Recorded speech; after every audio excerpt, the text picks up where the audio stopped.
네, 감사합니다. 오늘은 저희가 보실 말씀은 열왕기상, 지난주에 열왕기를 어떻게 해야 될지 고민했었는데요. 그냥 그래도 저희가 개요 형식으로 보는 거기 때문에 도움이 될 거라는 생각으로 열왕기상을 이어서 보도록 하겠습니다. 저희가 테마들을 조금 잡아봤는데요. 왕정의 흥망성쇠, 부강이 아니다. 이제 열왕기 시대로 들어가면서 이제 소위 말하는 부국강병해진 게 이스라엘의 모습이 드러나는데 그것이 이제 부국강병이 다가 아니다라는 것을 이제 내포하고 있습니다. 저희가 지금 하고 있는 작업들은 이 성경의 전체적인 것들 중에서도 오늘 우리가 이렇게 짧게 공부하지만 그 사이에서 한 줄로 요약할 수 있는 중요한 것들을 꼭 훈련하는 겁니다. 그래서 열왕기 상 했을 때 이제 이미지를 하나 딱 가지고 있는 거죠. 세세하게 다 우리가 모른다 하더라도 열왕기 상에서 나타나는 굵직굵직한 것들을 우리가 기억하고 있으면 그 책이 담고 있는 의미, 글을 통해서 우리가 생각할 수 있는 것들이 분명히 있기 때문에 그렇습니다. 그래서 훑어보는 과정이고요. 열왕기상 기록 목적이 있겠죠. 이제 순종을 했는지 그리고 역사 속에서 그것을 찾는 것입니다. 이스라엘의 역사 속에서 하나님의 말씀에 순종을 한 흔적들이 있는지를 이제 찾기 위해서 그 실패의 흔적들까지도 다 기록하고 있는 것입니다. 그래서 이제 이스라엘이 멸망해 가는데 이제 열왕기 하에서 이제 멸망을 하죠. 그래서 이 멸망하는 이유를 또한 역사 속에서 알기 위한 겁니다. 순종하지 않았기 때문에 멸망한 것이라는 것을 이 이유를 알려주기 위해서 아픈 역사를 다 기록하고 있는 것입니다. 그래서 하나님과의 관계를 회복하기 원하는 것이죠. 누가 썼느냐라는 의문들이 있긴 한데요. 정확하지는 않습니다. 그래서 또 연대 기록은 대체로 북이스라엘이 멸망한 후에 아마 기록된 것으로 알려지고 있습니다. 이 세 가지의 목적을 갖고 있습니다. 이스라엘의 역사 속에서 하나님의 말씀에 순종했는가, 그리고 멸망한 이유가 우리에게 무엇이 있는가, 그것을 깨달아 알아서 하나님과의 관계를 회복하는 목적을 가지고 쓰여져 있습니다. 자, 그 구조를 살펴보면 먼저는 이제 통일왕국 시대가 열왕기상 1장에서 11장까지가 있습니다. 그 안에는 솔로몬이 등극하고 그리고 솔로몬이 반역해서 이제 하는 과정, 솔로몬이 쇠락하는 과정이 기록되어 있습니다. 두 번째로는 이제 12장부터 솔로몬이 죽은 다음에 그 나라가 분열이 돼서 남과 북으로 갈라지는 겁니다. 12장부터 14장 그리고 15장부터 16장에서는 북이스라엘의 오므리 왕조가 이제 자리를 잘 잡아가는 모습을 그리고 있고요. 그리고 마지막 부분에 엘리야와 함께 더불어 이야기가 전개되고 있습니다. 12장부터는 이제 남쪽 이야기, 북쪽 이야기 이렇게 왔다 갔다 하긴 하지만 그것을 아는 것보다 전체적인 맥락을 아는 게 중요하다고 생각을 합니다. 네. 그래서 이제 통일 왕국 시대인 열왕기상 1장부터 11장까지 내용을 차근차근 하나씩 살펴보겠습니다. 어떤 내용이 있는지. 근데 우리 잘 아는 내용들도 많이 들어있어요. 이 통일 왕국 시대에는. 자, 솔로몬이 이제 즉위를 하게 됩니다. 그러기 위해서 이제 다윗의 아들인 아도니아가 있는데요. 이 다윗이 죽기를 기다리고 이제 다음에 자기가 왕이 될 행세를 하려고 기다리고 있습니다. 그래서 이 다윗의 군대 장관이었던 요압 그리고 아비아달이라는 그 제사장을 데리고서 이제 벌써 미리 그냥 김칫국을 마시는 장면이 나타나죠. 그래서 이제 군대 장관 요압도 이제 아도니아 편에 서게 됩니다. 그런데 다윗은 이미 나단 선지자와 함께 더불어서 솔로몬을 왕으로 세울 것을 바세바에게 약속을 했습니다. 그래서 그 아도니아 아들이 했던 것은 잠깐 이렇게 뭐라고 해야 될까요? 이렇게 하룻밤 꿈과 같이럼 사라져 버리게 됩니다. 그래서 이 다윗이 죽고 나서 다윗이 솔로몬에게 충고의 말을 하는 것이 언약의 말에 충실하라라고 말을 해주고 있습니다. 그리고 솔로몬이 이제 왕위에 오르게 되죠. 근데 올라서 이제 요압 장군도 있고 아비아달도 있고 아도니아도 있고 그러니까 반역을 꿈꿨었던 그런 사람들이 있는데 그 사람들에 대해서 조치를 취하죠. 그러다 요압 장군은 여호와의 장막으로 도망을 가서 제단 뿔을 잡고 버티는 장면까지도 나오게 됩니다. 그러나 이 부분들을 다 잘 해결하게 됐고 물론 이 아도니아는 끝이 별로 좋지 않았습니다. 왜냐하면 그 다윗이 품고 있었던 소녀, 그 소녀를 이제 달라고 그랬거든요. 그러니까 이건 영무나 마찬가지다. 어떻게 아버지 왕위에 있었던 사람의 아내를 달라고 한 거니까. 그래서 그 사람은 이제 숙청을 하게 됩니다. 자, 그래서 이 3장에서는 그 왕위에 오르고 나서, 솔로몬이 하나님께 지혜를 구하는 장면이 있습니다. 1000번제를 드리고 지혜를 구하게 되죠. 그럴 때 이렇게 구합니다. 듣는 마음을 주사 선악을 분별하게 하소서.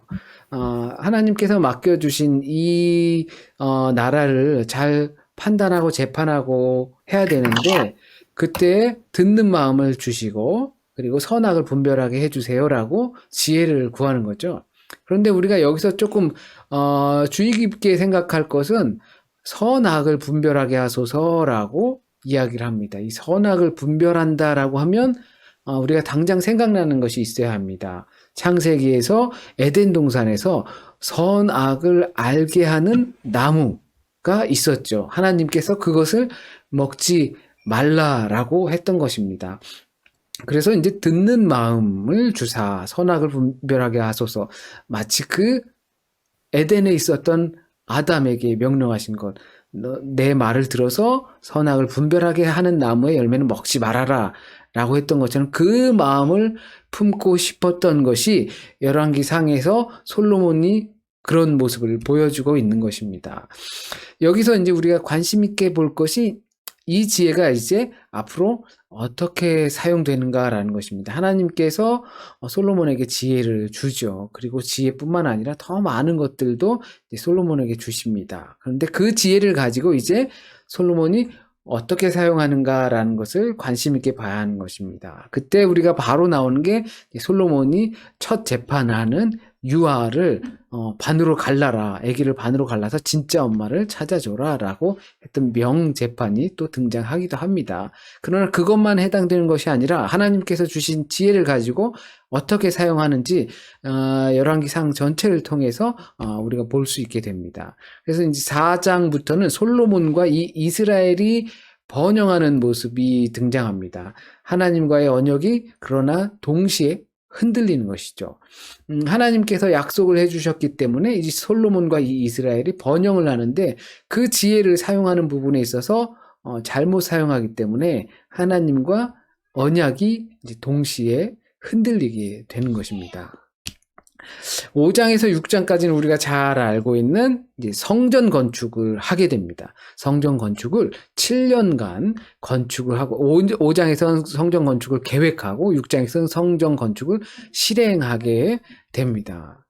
여기서 이제 내 율례를 행하며 그대로 행하면 이스라엘을 버리지 아니하리라라고 하나님께서 솔로몬에게 말씀하십니다. 그러니까 성전을 건축하고 하면서 이것을 그거보다 더 중요한 것이 무엇인지 가르쳐 주시는 거죠. 하나님의 말씀을 따라서 행하면 이스라엘을 버리지 않겠다라고 합니다. 이것이 이제 솔로몬의 성전 건축 도면입니다. 우리가 명확하게 알 수는 없지만 그래도 이렇게 구성된 것으로 이제 학자들 통해서 알려져 있습니다. 기둥이 있고요. 이 성전 문이 있고, 가면 이제 촛대들이 있고, 진설병이 있고, 이제 여기로 올라가면 바로 이 가운데가 법궤, 언약궤, 하나님의 궤가 여기 있는 것이고, 두 그룹이 있는 동물, 이 두 그룹이 이 언약궤를 지키는 것입니다. 이 성전 마당에는 이렇게 이제 번제단이 있고요. 놋바다, 이제 물이 가득 담겨져 있는 놋바다가 있고, 이제 물두멍들이 성전 좌우에 있게 되는 모습입니다. 이렇게 솔로몬 성전이 이렇게 생겼고요. 그리고 이거는 이제 열왕기상을 기초로 해서 거기에서 나온 것을 가지고 한 것이고, 또 역대기에서 나오는 거는 또 조금 다른 모습을 가지고 있습니다. 크기가 조금 다르게 됐고요. 자, 그래서 7년간 성전을 건축합니다. 그리고 나서 7장에서는 이제 왕궁을 건축합니다. 솔로몬 궁을 건축하는데 이제 13년씩이나 걸리는 거죠. 그리고 8장에서 이제 이제 왕궁을 다 건축하고 나서 이제 성전을 하나님께 봉헌하면서 하나님께 솔로몬이 기도를 드립니다. 그것이 이제 주께 돌아오면 우리를 받아주세요라고 하는 기도들이 전체적인 것입니다. 우리가 죄를 지어서 주님께 와도 회개를 하면 받아주시고, 우리가 전쟁에 져서 하나님께 가면 또 우리를 용서해 주시고, 이렇게 하는 것입니다. 조건이 있는 기도를 하는 것이죠. 성전으로 우리가 하나님을 만나러 오면, 그러면 우리를 받아주세요라는 것이 전체적인 내용입니다. 그래서 우리가 찬양했었잖아요. 하늘에서 듣고 그것을 우리를 용서하여 주세요라고 하는 그러한 찬양을 했는데, 바로 이 열왕기상 8장의 말씀을 가지고 만든 찬양입니다. 그래서 이제 솔로몬이 이제 7장까지 자기 궁전까지 다 지었거든요.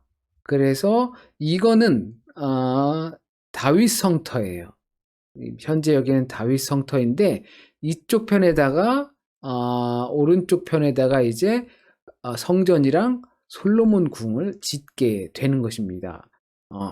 이렇게 보면 이제 지금 현재 여기까지가 다윗 성터가 되겠습니다. 다윗 시대의 터입니다. 그리고 이 위에는 솔로몬 시대의 왕궁이 된 것입니다. 솔로몬 성전이 이만하고요. 솔로몬 왕궁이 이만하죠. 엄청나게 큰 솔로몬 왕궁을 짓고 말았습니다. 자, 그래서 이제 9장에서 하나님의 경고가 솔로몬에게 들어갑니다. 9장 1절에 이렇게 표현하고 있는데요. 성전을 짓고 솔로몬 궁을 짓고, 그리고 이것을 하나님께 봉헌하고 기도하고, 그 다음에 9장 1절에서 그것을 다 마치고 9장 1절에서 이렇게 표현하고 있습니다. 자기가 이루기를 원하던 것, 이것을 다 마쳤다. 이러면서 솔로몬이 조금 지혜를 잘못 사용하고 있다는 것을 암시하고 있습니다. 그러니까 하나님의 뜻을 따라서 건축을 했지만 사실상은 자신의 목적이 거기 있었다라는 것이죠. 이렇게 멋있는 궁전 또는 하나님의 성전을 짓고 나면 자기에게 어떤 위세라든지 자기의 소유처럼 생각한다든지, 비록 하나님께 기도는 그렇게 했지만 하나님께서 이 우주의 만물이 창조하셨는데 이 성전 안에 어떻게 갇혀 있으시겠냐마는, 그렇겠냐마는 이 성전을 받아주세요 이렇게 했지만, 사실상은 자신의 욕심을 채우기 위한 건축이었다라는 것이죠. 그것이 솔로몬 궁전은 13년씩이나 걸리고, 또 솔로몬 궁의 크기는 성전보다 2배나 더 큰 크기를 지었기 때문에 충분히 그렇게 생각할 수 있게 되는 것입니다. 그래서 열왕기상 기자가 이렇게 자기가 이루기 원하던 것을 다 이루고 난 후에라고 표현을 하고 있는 것입니다. 그러니까 이 성전을 짓고 건축하고 있는 건 다 자기가 원해서 했다라는 것밖에 되지 않는 것이죠. 그래서 하나님의 경고가 들어갑니다. 법도와 율례를 지키면 내가 왕위를 영원히 줄 것이고, 건물이 성전이 아니고 하나님의 말씀이 성전이 아니라는 것을 경고합니다. 그래서 너희가 이제 솔로몬이 그 말씀과 법도와 율례를 지키지 않으면 성전을 갖다 버리겠다라고 하고 있습니다. 그러니까 이것이 하나님의 경고입니다. 다 좋지만 정말 중요한 것은 법도와 율례를 지키는 것, 하나님의 언약을 잊지 않고 살아가는 것, 그것을 경고해주고 있습니다. 이제 분열왕기로 넘어가게 됐습니다. 이제 솔로몬에 대한 평가를 후에 이제 마지막 부분에 또 하겠습니다. 12장에 보면 이제 남쪽과 북쪽이 갈라지게 되는데요. 남쪽은 솔로몬의 아들인 르호보암이 맡게 됩니다. 이렇게 된 이유는 여로보암이라는 그 솔로몬의 신하가 찾아와서 우리 성왕 때, 솔로몬 왕 때 너무 우리 힘들었는데, 그러니까 세금도 너무 많이 내고 20년 동안 건축만 했으니까 우리가 얼마나 힘들겠냐 하니까 이제 좀 세금도 좀 낮춰주고 우리를 편하게 해달라고 하는 거죠. 그런데 그러면 내가 한번 생각해 볼게. 3일 후에 다시 와. 이렇게 하고 노인들에게 물어봤더니 맞다. 이제 좀 쉬어야 된다. 그리고 젊은이들, 자기 르호보암의 또래 되는 사람들에게 물어봤더니 아니다. 더욱더 강하게 가라라고 해서 르호보암이 젊은이들의 말을 듣고서 나는 더 강하게 통치를 할 것이다. 라고 하는 바람에 여로보암이 그러면 우리가 솔직히 말하면 유다 족속이랑 무슨 상관이냐라고 하면서 갈라져 나가게 되는 것입니다. 그래서 북쪽의 여로보암이 왕이 처음으로 되게 되는 것이죠. 그리고 나서 여로보암이 이 북쪽의 베델과 단이라는 지역에 자신들의 정통성을 세우기 위해서 제단을 세우게 됩니다. 그 부분이 이제 이것이 지도인데요. 당시의 지도인데 이 예루살렘이 바로 사해 옆에 이렇게 차지하고 있습니다. 유다 땅에 있죠. 이쪽은 서편은 블레셋 지역이고요. 그 위쪽에 바로 위에 베델이라는 지역에다가 그러니까 유다와 경계선상에 있는 데다가 제단을 쌓고 그리고 저 끝단 부분에 단에다가 제단을 쌓고 황금 송아지를 세우게 되는 것입니다. 그래서 이렇게 반란으로 시작된 북왕국은 계속해서 끊임없이 이제 반란이 반복되는 모습을 보게 되는데요. 그러다가 이 오므리라는 사람의 가문을 통해서 이제 안정권에 들어가게 됩니다. 그러니까 이제 사마리아를 수도로 삼게 되는 것이죠. 그리고 이 오므리의 아들인 아합, 너무나 악한 왕으로 알려진 아합, 그리고 그 부인 이세벨, 너무나 악한 왕비죠. 이렇게 이세벨을 통해서 바알을 북이스라엘이 섬기게 되었습니다. 그리고 나서 이제 후반절에 보면은 17장 이쯤 되면 엘리야가 본격적으로 등장하여서 사역을 하게 되는데요. 이것이 여호와는 나의 하나님이다라는 뜻을 갖고 있는 엘리야 선지자가 활동하기 시작합니다. 우상 숭배가 팽배한 아합과 이세벨과의 전쟁을 치르게 되죠. 그것이 엘리야가 이제 아합 왕에게 말하기를 가뭄이 있을 것이다. 하나님께서 당신들을 벌하실 것이다. 그 가뭄을 선포하는데요. 이 가뭄은 바알이 곧 풍요의 신이잖아요. 그래서 농사의 신이고 그런데 그것을 하나님께서 그를 멸한다라는 의미로 가뭄을 선포하게 됩니다. 그래서 이 가뭄을 닥치니까 그리고 엘리야가 그래서 도망을 가게 됩니다. 왜냐하면 엘리야 때문에 이 지경이 났으니까 이제 잡아 족치든 이것을 풀어달라고 하든 하려니까 엘리야가 도망을 가게 되는데요. 그것이 이제 사르밧 과부의 집에 도망을 가게 되고 거기서 3년간 머무르면서 우리가 너무나 잘 아는 그 쌀독에 있는 가루, 항아리에 있는 그 가루 먹고 죽으려고 했는데 그것을 내 말대로 나를 위해서 식사를 준비하면 이 가뭄이 가기 전까지는 절대 거기서 마를 일이 없다라고 하면서 거기서 해서 먹게 되는 거죠. 그리고 3년 후에 다시 아합에게로 갑니다. 그래서 갈멜산에서 바알과 아세라 선지자들과 전쟁을 벌이게 되는 것이죠. 그것이 어떤 하나님이, 누구의 하나님이 진짜 하나님인지 한번 우리가 대결을 해보자. 제단을 쌓아놓고 송아지를 잡아서 올려놓고 거기서 불을 붙이는 신이 진짜 하나님이다라고 하면서 대결을 하게 되고, 거기서 이 바알의 선지자들 막 자기를 자해까지 하지만 결국엔 불이 붙지 않았죠. 그러나 엘리야는 제단에다 물을 뿌렸어요. 물을 뿌리고서도 거기에 불이 붙는 하나님의 그 임재가 바로 거기서 나타나게 됩니다. 그래서 이 바알과 아세라 선지자 850명을 모두 사살했다라고 기록하고 있습니다. 그 소식을 들은 이 이세벨이 화가 났죠. 그래서 그 엘리야를 추격하는데 이 엘리야가 부엘세바까지 도망을 가게 됩니다. 부엘세바가 어디냐면요. 제가 잠깐 다시 돌아가서 보면 지금 여기서 이제 부엘세바가 여기입니다. 부엘세바가 이 지역까지 있고요. 여기가 이렇게 경계가 이렇게 쭉 있잖아요. 보통 이 지역까지는 사람이 살만한 지역이라고 합니다. 그런데 여기서 더 도망을 가게 되었습니다. 거기서 로뎀나무를 하나 발견하게 됐고, 거기서 이제 하나님 이제 넉넉합니다. 이제 충분합니다. 네, 다 한 것 같습니다. 이제 저의 삶을 걷어주시죠. 이렇게 했을 때 천사가 먹여주면서까지 살게 되는 장면이 나오게 됩니다. 그래서 이 엘리야의 시대까지 이렇게 마치게 되고, 그리고 이스라엘과 또 이제 이스라엘의 아합 왕이 죽게 되고, 그리고 유다의 이야기가 잠시 나오게 됩니다. 우리가 이제 솔로몬 임금이 주로 많이 등장하는 것이 전반부에 많이 등장하는데요. 이 솔로몬에 대한 평가, 지혜의 왕이잖아요. 그 솔로몬에 대한 평가를 좀 해보겠습니다.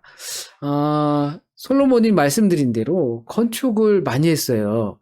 7년 동안 예루살렘 성전을 건축했고 13년 동안 자기의 궁을 건축하고, 그리고 국고성도 건축하고, 그리고 그 이집트에서 온 자기의 부인의 별궁도 건축하고, 뭐 너무 엄청나게 크게 건축을 했어요. 그러려다 보니까 이 노예를 이용해서 대규모 건축을 할 수밖에 없었던 거예요. 이 노예를 이용한 것, 이것은 전적으로 하나님의 말씀에 어긋나는 그런 행동이었습니다.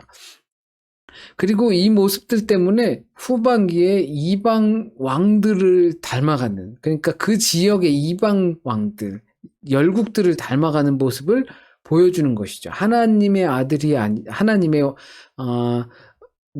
나라의 왕이 아니라 다른 나라에서 하는 것들을 그대로 하게 됩니다. 국가 노예 제도를 만들고, 하나님께서 이방 나그네를 선대하라고 했는데 그 말씀을 어기면서까지 이방 노예들을 만들게 됐어요. 그리고 정략 결혼을 하면서 주변 강대국이랑 평화 조약을 체결했지만 하나님의 약속을 깨는 결과를 가져다 주게 되었습니다. 그것이 바로 말이 많아도 안 되고, 그리고 심지어 그 말은 애굽에서 사오면 안 되는데 그렇게 사왔어요. 아내를 많이 두어도 안 되는 것이었고요. 그런데 이것들을 다 어기면서까지 신명기에 나오는 이 말씀을 어기면서까지 자신의 지혜를 사용해 버렸어요. 그래서 노예를 이용해서 큰 자기 욕심이 돼버린 이 건축을 하게 된 것이죠. 국가가 번영했어요. 그런데 이 국가 번영하는데 사용했던 그 정치 시스템, 그것은 12지파로 우리가 나눠져 있었잖아요. 그런데 그 지파 가운데서 각 지파장들이 있고 각 장로들이 있을 텐데 거기에 지방마다 장관을 파견하는 것이죠. 자기의 가족들을 파견하게 돼요. 그러면서 거기에선 배신하지 않을 거잖아요. 그러니까 자기의 중앙 집권을 강화하기로 했던 것입니다.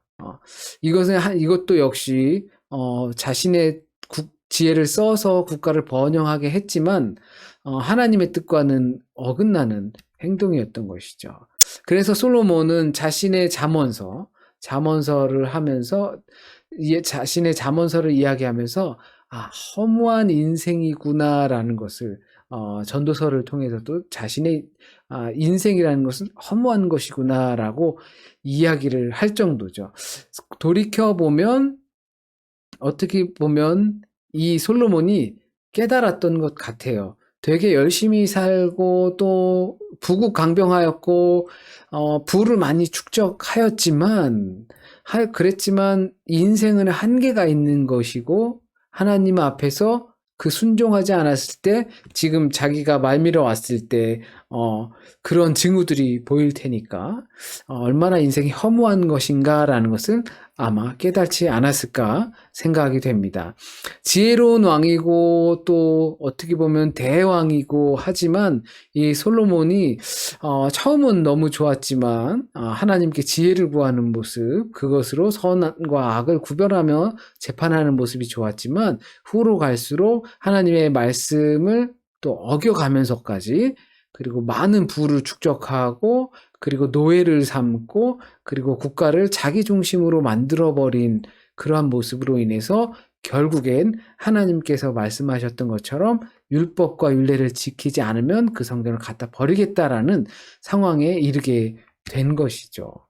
자, 한 줄로 요약해보면 어떻게 될까요? 저는 요약을 적지 않았거든요.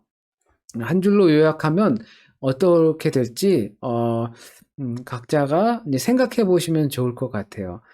열왕기상 솔로몬과 그리고 분열되는 그 과정을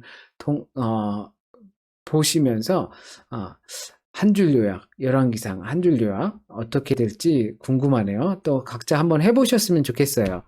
그래서 열왕기상 왕정의 흥망성쇠 부강이 아니다라는 제목을 가지고 저희가 오늘 잠시 열왕기상을 훑어보기를 했습니다.